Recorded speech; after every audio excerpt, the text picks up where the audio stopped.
Hello foodies, welcome back to my YouTube channel. ఈరోజు మీ ముందుకి mutton curry ఎలా చేయాలో చూపిస్తా. దేశీ స్టైల్ మటన్ కర్రీ.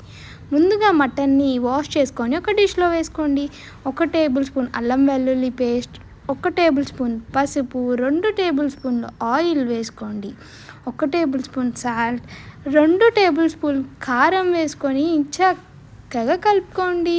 ఈ మ్యారినేట్ చేసిన మటన్ని 2 hours పాటు ఫ్రిడ్జ్లో పెట్టుకోండి. ఇప్పుడు నేను ఇక్కడ వాడుతున్న స్పైసెస్ అన్నవి ప్రతిదీ కూడా డీటెయిల్గా మీకు డిస్క్రిప్షన్లో మెన్షన్ చేస్తా. ఈ ప్రతి స్పైసెస్ వాడాలంటే ఈ ప్రతి స్పైసెస్ ఎంతో రుచినిస్తుందండి మన కర్రీకి. ఇవన్నీ కూడా సాధారణమైన స్పైసెస్ మాత్రమే, అన్నీ కూడా ఇంట్లో దొరికిన స్పైసెస్ మాత్రమేనండి. ఈ నిమ్మకాయ అన్నది నాన్ వెజ్ కర్రీస్కి ఎంతో రుచినిస్తుందండి. ఇప్పుడు 2 పచ్చిమిర్చి అలా తరుక్కొని వేసుకోండి.